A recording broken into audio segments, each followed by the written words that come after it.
Hi hello welcome. Rajkot மாநிலத்தை கலாவத்தன் ஒரு சாலையில ஒரு பெரிய பங்களா ஒன்று ரொம்ப அழகாகவும் ரொம்ப நேர்த்தியா காட்டியிருக்காங்க. அந்த பங்களாக்குள்ள பாத்தீங்க அப்படின்னா மின் விளக்குகள்ல இருந்து உள்ள இன்டீரியர் டிசைன் வந்து பார்க்கவே அவ்வளவு பிரம்மாண்டமா இருக்கு. ஒரு சுவர்லயும் ஒரு சித்திரம் வரைஞ்சிருக்காங்க. அந்த ஒவ்வொரு சித்திரத்தை பார்க்கும்போது அந்த பழங்காலத்துக்கே போன மாதிரி ஒரு சில ஞாபகங்கள் இருக்கு. அந்த பங்களால ரம்லாத்னு ஒரு வயதான பெண்மணி வாழ்ந்துட்டு இருக்காங்க. அவங்களுக்கு 2 மகன்கள் இருக்காங்க, மகேஷ், தினேஷ். மகேஷ் பாத்தீங்க அப்படின்னா பில்டிங் கான்ட்ராக்டரா இருக்காரு. அவருடைய தம்பியுமே மகேஷை பின்பற்றி ரமேஷும் ஒரு பில்டிங் கான்ட்ராக்டரா இருக்காரு. ரம்லத்தோட கணவர் தினேஷும் அந்த வீடை ரொம்ப கஷ்டப்பட்டு அந்த வீடை கட்டியிருக்காங்க. அதாவது ரம்லத் பல நாட்கள் தன் கணவரோட கூலி வேலை செஞ்சிருக்காங்க. சில நேரத்துல சிப்ஸ் விற்கிறதும் சில நேரத்துல மாவு அரைக்கிறதும் இப்படின்னு சொல்லிட்டு ரொம்ப கஷ்டப்பட்டு அந்த வீடை கட்டியிருக்காங்க. அவங்களுடைய மகன்கள் 2 பேர் இருக்காங்க. 2 பேருக்குமே திருமணம் ஆயிடுத்து. முதல் மருமக பேர் ஹேமா, 2வது மருமகள் பேர் பூஜா. பகல் நேரத்துல 2 மருமகளுமே வீட்டை பொறுப்பா பார்த்துட்டு இருந்தாங்க. ரம்லத்துக்கு ரொம்ப உடம்பு சரியில்லாம இருக்கு, அடிக்கடிக்கு இரும்புவாங்க. அதனால ரம்லத்தை என்ன சொல்றாங்கன்னா, நாங்க சாப்பிடுற நேரத்துல நீங்க வராதீங்க அப்படின்னு சொல்லிடுறாங்க. ரம்லத் நினைச்சு பாக்குறாங்க, நம்மளோட குழந்தைங்களுக்கு நம்ம பட்னியா இருந்து பல நேரத்துல உணவு கொடுத்திருக்கோம். ஆனா இன்னைக்கு நமக்கு உடல்நல சரியில்லாத போது நம்ம குழந்தைகள் ஒழுங்கா நமக்கு உணவு தரமாட்டாங்கன்னு நினைச்சு ரொம்ப வருத்தப்படுறாங்க. ரம்லத்துக்கு ஒரு நாள் ரொம்ப பசி அதிகமா ஆயிடுச்சு. இரவு ஒழுங்கா சாப்பிடல, இரவு உணவும் அவங்க ஒழுங்கா தரல. ஒரு காய்ந்த ரொட்டி ஏதோ இருந்தது, 2 நாளைக்கு முன்னாடி செஞ்ச ரொட்டி இருந்தது, அதையே சாப்பிட்டுட்டு இருந்தாங்க. அவங்களுக்கு வயிறு வலிக்க ஆரம்பிச்சிருச்சு. திடீர்னு ரொம்ப பசி காரணத்தால என்ன பண்ணாங்க, சாப்பாடுக்காக டைனிங் டேபிளுக்கு வந்திருந்தாங்க. டைனிங் டேபிள்ல பாத்தீங்கன்னா மகன் ரமேஷும் மகேஷும் மருமகள் எல்லாம் உட்காந்து சாப்பிட்டு இருக்காங்க. அப்ப அந்த பக்கத்துல பாத்தீங்கன்னா ரம்லத் வந்து ஒரு குச்சி வச்சிருக்காங்க. அந்த குச்சியை தட்டி தட்டி வராங்க. இது கேட்டோடனே ஹேமாக்கு ஒரே கோவம் வந்துருது. இந்த கேள்வி வந்துருச்சா நம்ம நிம்மதியை கெடுக்கிறதுக்கு அப்படின்னு சொல்லிட்டு இருக்காங்க. ஏன்னா டைனிங் டேபிள்ல அவங்க ரொம்ப சந்தோஷமா பேசிட்டு இருக்காங்க. அதாவது நம்ம வெளிநாட்டு சுற்றுப்பயணம் போடலாம், சுவிட்சர்லாந்து, பாரிஸ் எல்லாம் போலாம்னு சொல்லிட்டு ரொம்ப சந்தோஷமா பேசிட்டு இருக்காங்க. 2 மருமகளுக்கும் இந்த மாமியாரை பார்த்தா பெரும் தொந்தரவா இருக்கு. என்ன நீங்க இருமி காமிக்கிறீங்களா? அவங்க இருமல்ல எங்களுக்கு தொத்திக்கிறதுக்கா? முதல்ல இந்த இடத்த விட்டு போங்க, சாப்பாடு தானே நான் உங்களுக்கு வேலைக்காரி கிட்ட கொடுத்து அனுப்புறேன்னு சொல்லிட்டு 2வது மருமக ரொம்ப ஒரு கடினமான தோரணையில பேசி அனுப்புறாங்க. உடனே மாமியார் சொல்றாங்க, அம்மா ராத்திரி முழுதும் நான் எதுவுமே சாப்பிடல, வெறும் தண்ணி மட்டும் தான் குடிச்சிட்டு இருக்கேன். நீங்க எனக்கு சாப்பாடு தரலாம் கூட பரல, ஒரு டீயும் ஒரு பழைய ரொட்டி இருந்தா கூட கொடுங்கம்மா, நான் சாப்பிட்டுக்கிறேன் அப்படின்றாங்க. அப்படின்னு உடனே அந்த 2வது மருமக பேசுறாங்க, நீங்க வீட்டுல சும்மா தான் உட்காந்துட்டு இருக்கீங்க, சாப்பாடு என்ன சும்மா வருதா? வீட்டுல வேலை செஞ்சு உழைச்சாதான் சாப்பாடு, நீங்க தண்டமா உட்காந்து சாப்பிட்டு இருக்கீங்க அப்படின்றாங்க. இந்த 2 மகன்மே காதுல வாங்கிட்டு தான் இருக்காங்க. ஏன் இப்படி பேசுன்னு சொல்லிட்டு தன் மனைவி கிட்ட 2 பேருமே கேட்க மாட்டாங்க. அது கண்டுக்காத மாதிரி அவங்கவுங்க மொபைல் பார்த்துட்டு அப்படியே சாப்பிட்டு தான் இருக்காங்க. ரம்லத்துக்கு ஒரே வருத்தம், நம்ம இவ்வளவு கஷ்டப்பட்டு இந்த பிள்ளைங்களை வளர்த்தோம், இந்த பிள்ளைங்க நமக்காக ஒரு கேள்வி கேட்க மாட்டாங்களே. ஒரு நேரத்துல நான் பட்னியா இருந்து இந்த பிள்ளைங்களை இப்படி காப்பாத்தினேன், இன்னைக்கு இந்த மருமகளை இவ்வளவு கேள்வி கேட்கறாங்கன்னு நினைச்சிட்டு ரொம்ப வருத்தப்படுறா. அவங்களோட பெட்ரூம் போறாங்க. பெட்ரூம்ல பாத்தீங்க அப்படின்னா நேற்று இரவு செஞ்ச ரொட்டியும் ஒரு டீயும் இருக்கும். அவங்களுக்கு பசி கொடுமை தாங்க முடியாம என்ன பண்றாங்க, அந்த இரவு செஞ்ச ஒரு ரொட்டி என்ன பண்றாங்க, அந்த டீல தொட்டு தொட்டு சாப்பிடுறாங்க. தன் கணவர் நினைச்சு பாக்குறாங்க, அப்பா நீ வந்து கஷ்டப்பட்டு எனக்காக வீடு கட்டின, ஆனா இன்னைக்கு உன் மகன்க இந்த வீட்டை ஆட்சி பண்றாங்க, எனக்கு இந்த வீட்டுல எந்த வித உரிமையே இல்ல, நான் இந்த இடத்துல ஒரு அனாதையா இருக்கேன், என்னை எப்படியாவது உன் கூட சீக்கிரம் அழைச்சிட்டு போ அப்படின்னு சொல்லிட்டு ரொம்ப நினைச்சு வருத்தப்பட்டுட்டே இருக்காங்க. அதாவது இங்க பாசத்துக்கு இடம் இல்ல, பணத்துக்கு மட்டும்தான் இடம் இருக்கு அப்படின்னு சொல்லிட்டு தான் கணவன் கிட்ட ரொம்ப வருத்தப்படுறாங்க. மகேஷ் என்ன பண்றாரு, தன் பில்டிங்க்கு நிறைய பணம் தேவைப்படுறதால நிறைய பேர் கிட்ட இருந்து வட்டிக்கு வாங்கி போட்டிருப்பான். திடீர்னு அவன் கடனாளியே ஆகிறான். மகேஷ்க்கு என்ன செய்யுது எது செய்யுதுன்னு புரியாம ரொம்ப மன உளைச்சல் இருக்கும்போது பேசிட்டே இருக்காங்க. அப்ப ரமேஷ் மகேஷ் உட்காந்து பேசிட்டு இருக்காங்க. ஆனா இதுக்கு ஏதாவது ஒரு தீர்வு இருக்கும், நீங்க வருத்தப்படாதீங்க அப்படின்றாங்க. இல்லடா இன்னும் நான் ஒரு வாரத்துக்குள்ள பணம் தரலனா அந்த வட்டிக்காரன் வந்து வீட்டுக்கு வந்து அசிங்கப்படுத்திருப்பான், அப்புறம் நான் என்னோட கௌரவம் எல்லாம் போடும், என் வாழ்க்கையே போயிடும், நான் இவ்வளவு நாள் வந்து நான் என்னோட இண்டஸ்ட்ரியில என்னோட பேரை தக்க வச்சுக்கிறது எல்லாமே போயிடும், நான் இப்ப என்ன செய்யறது எது செய்யறது எனக்கு ஒண்ணுமே புரியலன்னு சொல்லிட்டு ரொம்ப வருத்தப்பட்டு தன் தம்பி ரமேஷ் கிட்ட சொல்றாங்க. அந்த இடத்துல பாத்தீங்கன்னா ரமேஷோட மனைவியும் மகேஷோட மனைவி 2 பேருமே இருக்காங்க. அப்ப ரமேஷ் ஒரு ஐடியா தரான். ஆனா அப்பாவோட ஒரு பழைய இடம் ஒண்ணு இருக்கு இல்லையா, தெருவோரமா இருக்கு, அந்த இடம் பாத்தீங்க அப்படின்னா குறைஞ்சது 18 இருந்து 20 கோடி வரைக்கும் போகும் அப்படின்றாங்க. ஆனா ஒரு விஷயம், இந்த இடத்த அப்பா ரொம்ப கஷ்டப்பட்டு வாங்கினதால அம்மா அதை விற்க விட மாட்டாங்க. ஏன்னா அம்மா வந்து அந்த இடத்துல இருந்தா நம்ம எல்லா தொழிலும் ஆரம்பிச்சோம் அப்படின்னு சொல்லுவாங்க, அதனால விற்க விட மாட்டாங்க. அது இருந்தாலும் நம்ம வேற ஏதாவது தானே பார்க்கணும், நம்ம கிட்ட இருக்கிறது ஒரே சொத்து அது மட்டும்தான் அப்படின்றாங்க. அப்போ மனைவி ஹேமா சொல்றா, ஏன் இதை கண்டிப்பா நம்ம இந்த சொத்தை விற்கலாம், வயசான காலத்துல அந்த சொத்தை வச்சுட்டு அவங்க என்ன செய்ய போறாங்க, உங்களுக்கு எல்லாம் இல்லாத சொத்து எதுக்கு அப்படின்னு சொல்லிட்டு கேக்குறாங்க. அப்போ நான் வேணா ஒரு ஐடியா சொல்லட்டுமா அப்படின்னு சொல்றாங்க. என்ன ஐடியா சொல்லுங்க அப்படின்னு கேக்குறாங்க. நம்ம வேணா அவங்க அம்மா இறந்த மாதிரி ஒரு டெத் சர்டிஃபிகேட் வாங்கி கொடுத்துட்டுனா அந்த சொத்தெல்லாம் தானே உங்க பேருக்கு தான் வந்துடும் அப்படின்றாங்க. எங்க அம்மா கொல்ல சொல்றீங்களா அப்படின்னு சொல்லிட்டு ரமேஷ் கேக்குறாரு. என்ன உங்களுக்கு ஏதாவது புத்தி பேதளிச்சிருச்சா, ஏன் அப்படி சொல்றீங்க அண்ணின்னு சொல்லி கேக்குறாங்க. இல்ல நம்ம வந்து உங்க அம்மாவை கொண்டு போயிட்டு ஹைதராபாத்ல உள்ள போய் எங்கேயாவது ஒரு அனாத ஆசிரமத்தை சேர்த்துட்டு வந்துடலாம், இங்க அவங்க கொஞ்ச நாள் இல்லாம இருந்தாலே அவங்க இறந்துட்டாங்க, ஒரு ஆக்சிடென்ட்ல இறந்துட்டாங்கன்னு சொல்லி நம்ம ஏதாவது டெத் சர்டிஃபிகேட் வாங்கினா அந்த டெத் சர்டிஃபிகேட் நம்ம ப்ரொடியூஸ் பண்ணோம்னா நம்ம உங்களோட சொத்தெல்லாம் தானா வாரிசுக்கு வந்துடும் அப்படின்றாங்க. அப்போ ரமேஷ் சொல்றான், நிஜமா உங்களுக்கு பைத்தியம் தான் நீ பிடிச்சிருச்சு, உயிரோடு இருக்கவங்களை போய் எப்படி இந்த மாதிரி செய்ய சொல்றீங்க, இது நம்மள மாட்டோம்னா நம்ம பல ஆண்டு சிறு தண்டனை அனுபவிக்கிற மாதிரி இருக்கும், என்ன யோசனை பண்ணி தான் சொல்றீங்களா? நான் பல முறை யோசிச்சேன் தம்பி, நீ பல முறை யோசி அப்படின்னு சொல்றாங்க. திடீர்னு மகேஷ் என்ன சொல்றான், கண்டிப்பா நான் வந்து அண்ணி சொல்ற மாதிரி தான் செய்ய போறேன்னாங்க. என்னன்னா உனக்கும் பைத்தியம் பிடிச்சிருச்சா அப்படின்றாங்க. ஆமாண்டா, எனக்கு பிரச்சனை அதிகமா இருக்கு, இப்படியே இருந்ததுன்னா இன்னும் ஒரு வாரத்துக்குள்ள நம்ம சொத்து எல்லாமே போயிடும், நம்ம அந்த சொத்தை காப்பாத்திடணும், நம்மளோட பேரையும் காப்பாத்திக்கணும் இண்டஸ்ட்ரியில அப்படின்றாங்க. அப்ப என்ன பண்ண போறேன்னா, எனக்கு மாநகராட்சியில நிறைய ஆளுங்களை தெரியும், நான் நிறைய பணம் கொடுத்தேன் அப்படின்னா கண்டிப்பா இந்த வேலை செய்யறதுக்கு ஆள் இருக்காங்க, மாநகராட்சியில ஒரு பெரிய உயரதிகாரியை பிடிச்சு நான் ஒரு இது மாதிரி டெத் சர்டிஃபிகேட் வாங்குறேன் சரியா அப்படின்னு சொல்றாங்க. ஆனா நிஜமா இது சாத்தியமா, இதுல நம்ம மாட்டினா எவ்வளவு பெரிய பிரச்சனை மாட்டோம் தெரியாதானா அப்படின்னாங்க. இல்லடா பாத்துக்கலாம், வேற வழி கிடையாது, எனக்கு இதை விட்ட வேற வழி கிடையாது, ஏன்னா நான் வந்து இப்ப என் பேரை காப்பாத்திக்கணும், இல்லைன்னா நான் பெரும் மன உளைச்சலுக்கு ஆயிடுவேன், நானே இறந்து போயிடுவேன் அப்படின்றாங்க. ரமேஷ் மனசு இல்லாம தான் சொல்றான். இருந்தாலும் ரமேஷ் வந்து இரு மனசாவே ஒப்புதல் செஞ்சுக்கிறான். சரிண்ணா, சரி உனக்கு என்ன செய்யணும் தோணுதோ நீ செய்யுங்கண்ணா அப்படின்னு சொல்றான். அப்ப மகேஷ் சொல்றான், ரமேஷ் நம்ம இந்த சொத்தை வித்தோம் அப்படின்னா குறைஞ்சு 20 கோடிக்காக நம்ம விற்கலாம், 5 கோடி நமக்கு கஷ்டத்துக்கு போயிடுச்சுன்னா கூட மிச்சம் 7.5 கோடி நம்ம பிரிச்சு எடுத்துக்கலாம் அப்படின்னு சொல்றான். பூஜாவும் பணம் வருதுன்ற ஆசையில் என்ன பண்றான், எங்க உங்க அண்ணா சொல்றதான் கரெக்டுங்க, கரெக்டா செய்யட்டும், அப்பதான் நமக்கு வந்து சொத்தெல்லாம் கிடைக்கும். பூஜாவும் தன் கணவர் மனசை மாத்துறா. ரமேஷ் என்ன பண்றான், சரி சரின்னு சொல்லிட்டு அதுக்கு ஒத்துக்கிறான். அண்ணன் தம்பி 2 பேருமே பேசிக்கிறாங்க. பேசிட்டு இவங்களோட பேராசிரியர் என்ன பண்றாங்க, தன் உயிரோடு இருக்க தாயை இறந்ததா ஒரு டெத் சர்டிஃபிகேட் வாங்குறதுக்கு இவங்க துணிஞ்சிட்டாங்க. அடுத்த நாள் வந்து பாத்தீங்கன்னா ரம்லத்துக்கு அவங்க சொந்த வீடு ஒரு சிறைச்சாலை மாதிரி ஆயிடுச்சு. மருமக வர சாப்பாடு எதுவும் தரமாட்டா, அவங்கள இந்த சொந்த வீட்லயே பூட்டி வச்சுட்டு இருக்காங்க. அப்ப வந்து மருமக கிட்ட, அம்மா கதவு தரமா, எனக்கு பசிக்குது, நான் வரணும் அப்படின்றாங்க. நீங்க இரும்பி என் மானத்தை வாங்கிட்டு இருக்காதீங்க, வீட்டுல விருந்து எல்லாம் வந்துட்டு இருக்காங்க, அந்த அறைக்குள்ளே இருங்கன்னு சொல்லிட்டு பெரிய மருமக ரொம்ப கொடுமைப்படுத்திட்டு இருக்கா. அது மட்டும் இல்லாம அவகிட்ட ஒரு செல்போன் பழைய நோக்கியா மொபைல் ஒன்று இருக்கும், அந்த மொபைலை வாங்கிட்டு போயிடுறா. என்ன அப்படின்னா, இந்த மொபைல்ல பேட்டரி போயிடுச்சு, நான் பேட்டரியை மாத்திக்கிறேன் அப்படின்னு சொல்றான். அவங்களுக்கு வெளி கான்டாக்ட் எதுவுமே இருக்கக்கூடாதுன்னு சொல்லிட்டு அந்த வீட்டோட ஜன்னல் கதையும் வந்து மூடிட்டு போயிடுறாங்க. மறுநாள் பாத்தீங்கன்னா மகேஷ் உடனடியா போயிட்டு மாநகராட்சிக்கு போயிட்டு தான் அம்மா இருந்ததோ நிறைய பணம் கொடுத்து டெத் சர்டிஃபிகேட்டும் வாங்கிட்டு வந்துடுறாங்க. அதாவது ஒரு 15ஆம் தேதி அவங்களுக்கு மாரடைப்பு ஏற்பட்டது, அந்த மாரடைப்பால அவங்க உயிரிழந்துட்டாங்கன்ற மாதிரி ஒரு டெத் சர்டிஃபிகேட் கேட்டு வாங்கிட்டு வந்துடுறாங்க. ரம்லத்துக்கு என்ன செய்யறது ஒண்ணுமே புரியாம இருக்கு, ஏன் நம்மள இந்த அளவுக்கு நம்ம மகன்களோட கொடுமைப்படுத்துறாங்க, நான் அவனுக்கு நல்லா தானே வளர்த்தேன், நல்லா தானே பாசம் காட்டி வளர்த்தேன், நான் கஷ்டப்பட்ட காலத்திலயும் நம்ம குழந்தைங்க ஒரு விஷயம் பார்த்து தானே செஞ்சேன்னு சொல்லிட்டு ரம்லத்துக்கு அழுறாங்க. கடவுள்கிட்ட வேண்டிக்கிறாங்க, கடவுளே என்னை சீக்கிரமா எடுத்துட்டு போய், என்னால இந்த கொடுமை அனுபவிக்க முடியல, பசியின் கொடுமையா இருக்கு, என் வீட்டுக்காரர் இவ்வளவு பெரிய சொத்தும் வாங்கிட்டு இவ்வளவு பெரிய சொத்தும் கொடுத்துட்டு எனக்கு இவ்வளவு கஷ்டமா இருக்கேன்னு சொல்லிட்டு தேம்பி கடவுள்கிட்ட அழுதுட்டு இருக்காங்க. அப்ப பாத்தீங்கன்னா அந்த வீட்டுல சுத்தம் பண்றதுக்கு வேலைக்காரி வராங்க. வேலைக்காரி தெரியாதனமா ரம்லத்தோட கதவை திறந்து விட்டுட்டா. அப்ப மகன் மகேஷ் பாத்தீங்கன்னா ஒரு பில்டிங் கான்ட்ராக்ட் ஒரு விருந்து மாதிரி வச்சிருக்காங்க, அவன் அதுக்கு போயிடுறான். 2 மருமகளும் என்ன பண்றாங்க, மால் சுத்தி பாக்குறதுக்காக வெளில போயிடுறாங்க. அப்ப ரம்லத் என்ன பண்றா, வீட்டை விட்டு வெளில வந்து பாக்குறாங்க. வெளில வந்து பார்த்த உடனே மகேஷோட ஸ்டடி ரூம்ல ஒரு ஃபைலும் இருக்கு, ஒரு லைட் எரிஞ்சிட்டே இருக்கு. அந்த ஃபைல் எடுத்து பாக்குறா. ரம்லத்துக்கு வந்து பெருசா படிப்பறிவு இல்ல, ஓரளவுக்கு ஒரு 5ஆவது வகுப்பு வரைக்கும் படிச்சிருக்காங்க. சரி என்ன இதுன்னு அந்த ஃபைல் இருக்கிறத படிக்கலாம்னு சொல்லிட்டு புரட்டி பாக்குறாங்க. என்னமோ அந்த ஃபைல் ரொம்ப முக்கியமான ஃபைல், சொத்து ஃபைல் அப்படின்ற மாதிரி எழுதிருக்கு, நமக்கு தெரிஞ்ச வரைக்கும் படிக்கலாம்னு சொல்லிட்டு அந்த ஃபைலை அவங்க திறந்து பாக்குறாங்க. அந்த ஃபைலை திறந்து பார்த்தோன்னே ஒரு அதிர்ச்சிகரமான விஷயமா இருக்கும். என்ன அப்படின்னு பாத்தீங்கன்னா, அந்த இடத்துல டெத் சர்டிஃபிகேட் இருக்கும், அதுவும் ரம்லத் இறந்து விட்டதாக அப்படின்ற மாதிரி டெத் சர்டிஃபிகேட் இருக்கும். இதை பார்த்த உடனே ரம்லத்துக்கு அதிர்ச்சி தாங்கவே முடியல. என்னது, நான் உயிரோட இருக்கேன், நான் இறந்துட்டேன்னு சொல்லிட்டு டெத் சர்டிஃபிகேட் வாங்கியிருக்கானே, இவங்க எந்த எல்லைக்கும் போவாங்களா, இப்படி ஒரு பிள்ளைங்களா நான் பெற்றெடுத்திருக்கேன்னு சொல்லிச்சு ரொம்ப வருத்தப்படுறாங்க. எப்படி நம்ம இங்க இருந்து தப்பிக்கிறது அப்படின்னு ரொம்ப யோசனை பண்ணிட்டே இருக்காங்க. அவங்களுக்கு அந்த டெத் சர்டிஃபிகேட் பார்த்தோன்னே ஒரு தான் கையில இருக்க குச்சியெல்லாம் நடுங்கி கீழே விட்டுடுறாங்க. நம்ம மகன்கள் இவ்வளவு ஒரு கேவலமானவங்களா அப்படின்னு நினைச்சு ரொம்ப வருத்தப்படுறாங்க.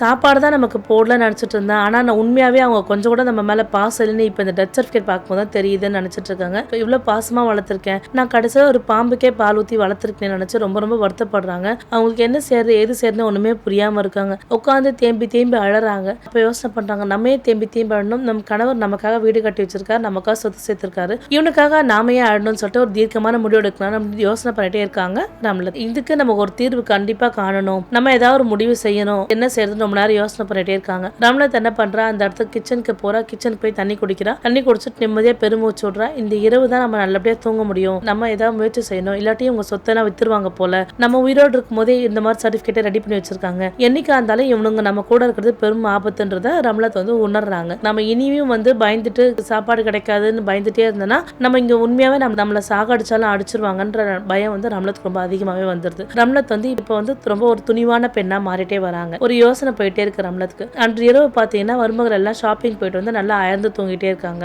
ரம்லத் எப்பவும் போல அவங்களோட அறைக்கு போறாங்க. அவங்க அறையில உள்ள ஒரு ட்ரங்க் பெட்டி ஓபன் பண்றாங்க. அதுல ஒரு டைரி இருக்கு, அந்த டைரியில ஒரு முக்கியமான நம்பர் இருக்கு. அவங்களுடைய கணவர் தினேஷ் பாபு வந்து இதுல ரொம்ப முக்கியமான நம்பர் இருக்கு, உனக்கு ஏதாவது பிரச்சனை வந்து அந்த நம்பருக்கு போன் பண்ண அப்படின்னு சொல்லி அவர் எழுதி கொடுத்துட்டு போயிருப்பாரு. அன்னைக்கு பாத்தீங்கன்னா ஒரே பலத்த மழையா இருக்கு. மகேஷுக்கும் தினேஷ்க்கும் இதுதான் கடைசி நாள்னு சொல்ற அளவுக்கு மழை பெஞ்சிட்டு இருக்கு. எப்பவுமே மருமகளுக்காக பயந்துட்டு இருக்க மாமியாரா இல்லாம பெரும் காளியை போல ஒரு தைரியமா இருக்காங்க மாமியார். இப்ப பாத்தீங்க அப்படின்னா அன்று காலை விடிய காலை 5 மணி ஆகுது. யோசனை பண்றாங்க, நம்ம வாழ்க்கையில எவ்வளவு கஷ்டப்பட்டு இந்த பிள்ளைங்களை பிள்ளைங்களை இது பண்ணோம், தள்ளு வண்டியில எல்லா பொருளும் வித்தோம். ஆனா இன்னைக்கு இந்த பிள்ளைங்க நம்மள வந்து இந்த அளவுக்கு கேவலமா நடத்தும் நினைச்சு கூட பார்க்கலையேன்னு யோசனை பண்ணி அவங்க ரொம்ப ரொம்ப வருத்தப்பட்டுட்டே இருக்காங்க. திடீர்னு பாத்தீங்கன்னா வேலைக்காரியோட சத்தம் கேக்குது. அப்ப ரம்லத் தன்னோட அறையில இருந்து வெளில வராங்க. வெளில வந்து வேலைக்காரர்கிட்ட தான் கிட்ட இருந்த தான் முந்தால முடிச்சு வச்சிருந்த ஒரு தங்க நகையை கொடுக்குறாங்க. மருமகள் எல்லாமே தூங்கிட்டு இருக்காங்க, நல்லா அயர்ந்து தூங்கிட்டு இருக்காங்க. அப்ப அந்த வேலைக்காரர்கிட்ட இந்த வலையில வச்சுக்கோ, ஆனா எனக்கு இதுக்கு ஒரு பரிகாரமா எனக்கு ஒரு விஷயம் செய் அப்படின்றாங்க. என்னம்மா அப்படின்றாங்க. உன்னோட போனை கொடு அப்படின்னாங்க. ஐயோ அம்மா போன்லாம் கேட்காதீங்க, ஹேமாமா திட்டுவாங்க அப்படின்றாங்க. இங்க பாரு,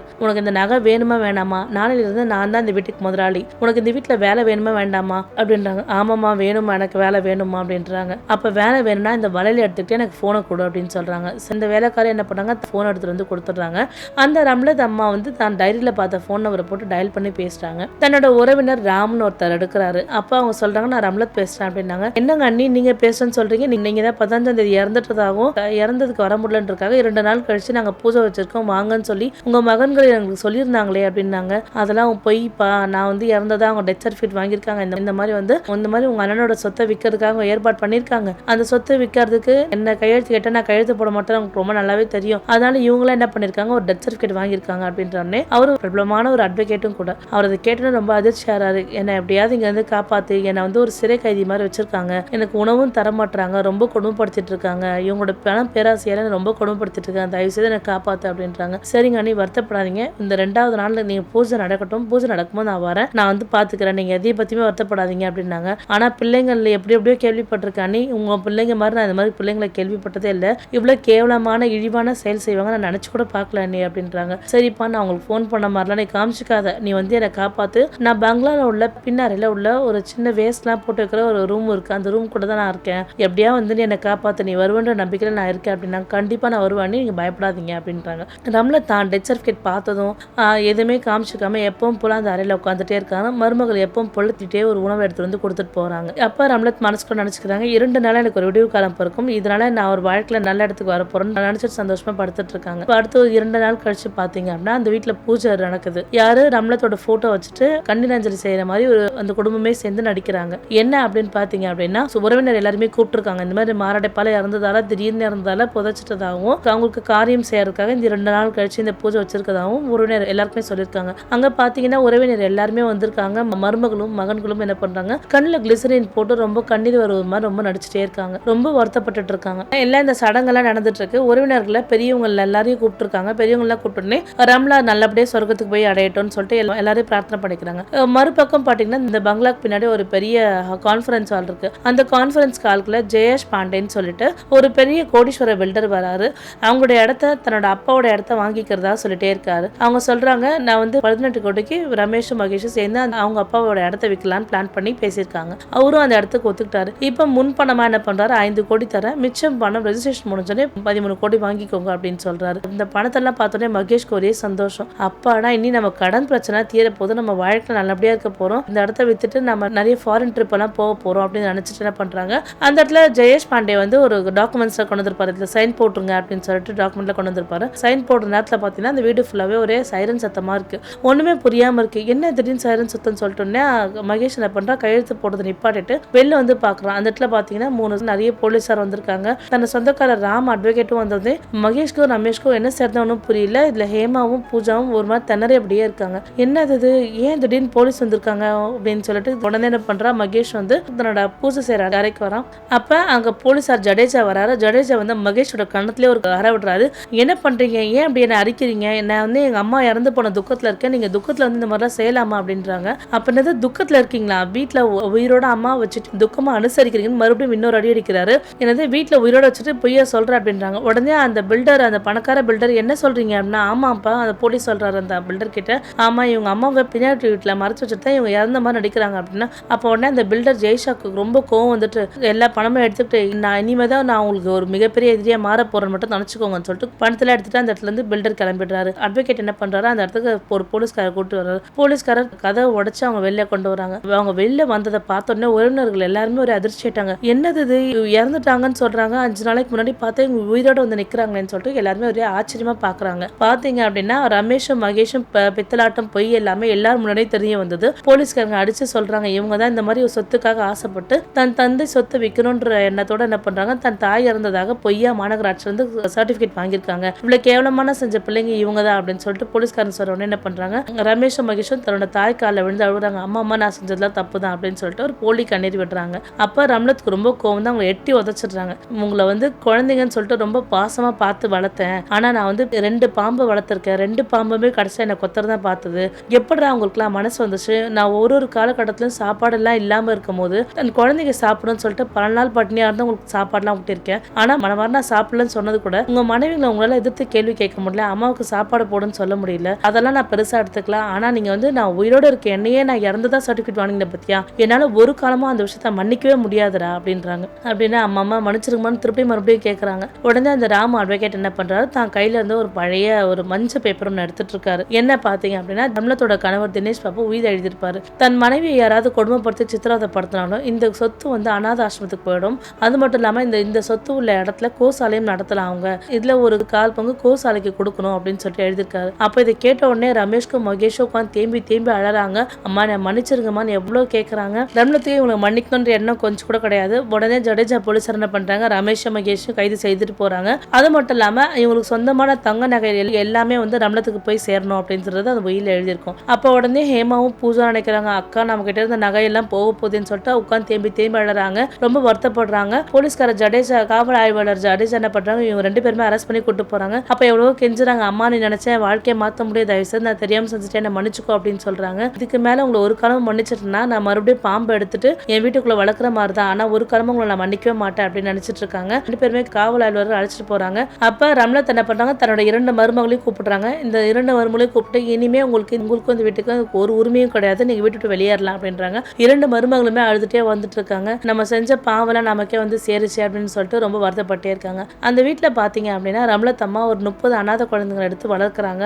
அவங்களுக்கு தான் கையால சமைச்சு சாப்பாடு போடுறாங்க. அந்த வீடு முழுவதுமே ஒரு குழந்தைகள் சத்தமா இருக்கு. ரொம்ப சந்தோஷமா இருக்காங்க. அவங்க வாழ்க்கையில தான் வளர்த்து 2 மகன்களை நினைச்சு வருத்தம் தான் படுறாங்க. இந்த கேவலமான 2 மகன்களை பெற்றதுக்கு நான் மலடியாவே இருந்திருக்கலாம் நினைச்சிட்டு இருக்காங்க. இருந்தும் தாங்கிட்ட இருக்க 30 குழந்தைங்க நினைச்சு ரொம்ப சந்தோஷப்பட்டு இருக்காங்க. தினந்தோறும் நல்ல சாப்பாடு சாப்பிடுறாங்க. அவங்களும் தன்னோட உடல் நலத்தை நல்லா பாத்துக்கிறாங்க. அவங்களோட கதைகள் எல்லாம் நிறைய அந்த குழந்தைங்க சொல்லி தராங்க. அந்த 30 குழந்தைங்களுமே அவங்க மேல ரொம்ப பாசமாவும் ரொம்ப பாசான்பத்தோட இருக்காங்க. அவங்க வாழ்க்கையில ரொம்ப சந்தோஷமா இருக்காங்க.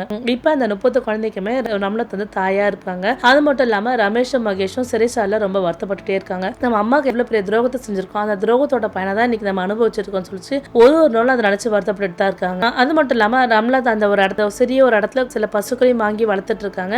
இப்ப ரம்லத் வாழ்க்கை ரொம்ப சந்தோஷமாவும் ரொம்ப இனிமையாவும் போயிட்டு இருக்கு. மீண்டும் வேற ஒரு நல்ல கதையில் சந்திக்கிறேன். நன்றி, வணக்கம்.